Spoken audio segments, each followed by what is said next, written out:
ఏర్పడి 2 సంవత్సరాల్లో ఆనాటి జగన్మోహన్ రెడ్డి గారి అరాచక పరిపాలనను, అవినీతి పరిపాలనను అంతమొందించడానికి రాష్ట్రంలో ఉన్నటువంటి ప్రతి ఒక్కళ్ళు కూడా ఈ రాష్ట్రాన్ని అభివృద్ధి పదంలో తీసుకొని వెళ్ళాలంటే దానికి సమర్థత కలిగినటువంటి నాయకుడు చంద్రబాబు నాయుడు గారు, ఆయనకు వెన్నుదన్నుగా నిలుస్తున్నటువంటి పవన్ కళ్యాణ్ గారు, ఆశీస్సులు అందిస్తున్నటువంటి నరేంద్ర మోడీ గారి నాయకత్వం ఈ రాష్ట్రానికి అవసరం ఉన్నటువంటి ఆలోచనతో గతంలో ఎప్పుడు లేనటువంటి విధంగా పెద్ద ఎత్తున రాష్ట్రంలో 161 సీట్లలో ఈరోజు మన ప్రభుత్వాన్ని అధికారం ఇచ్చినటువంటి పరిస్థితులు. ఈరోజు మనందరం కూడా చూడాలి, ప్రజలు ఇచ్చినటువంటి ఏదైతే అధికారం ఉందో పూర్తిగా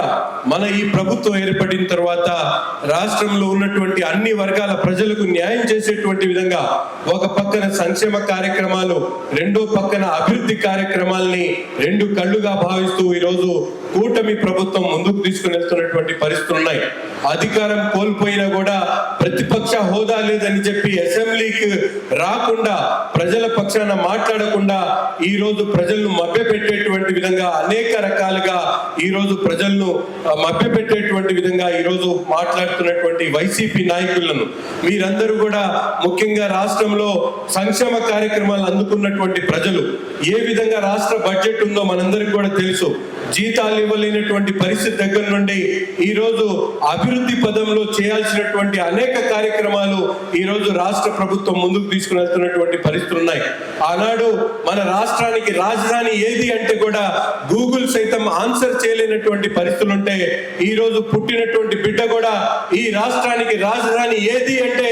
అమరావతి అని గర్వంగా చెప్పుకునేటువంటి స్థాయికి తీసుకుని వచ్చినటువంటి ప్రభుత్వం ఈ కూటమి ప్రభుత్వం. పోలవరం దగ్గర నుండి రాష్ట్రంలో వేల కోట్ల పెట్టుబడులను ఆకర్షించేటువంటి విధంగా, ఈ రాష్ట్రాన్ని పెట్టుబడుల స్వర్గధామంగా తయారు చేసేటువంటి విధంగా ఈ రాష్ట్రంలో అరాచక పాలన అంతమొందించి ఈ రోజు ప్రజలకు ఒక మంచి చక్కటి పరిపాలన అందిస్తున్నటువంటి కూటమి ప్రభుత్వం. వారు వీరు అని లేకుండా ప్రాంతాలకు అతీతంగా ప్రతి ఒక్క ప్రాంతం కూడా అభివృద్ధి చెందేటువంటి దిశగా, ముఖ్యంగా ఈ గుంటూరు జిల్లా గడ్డను మరొక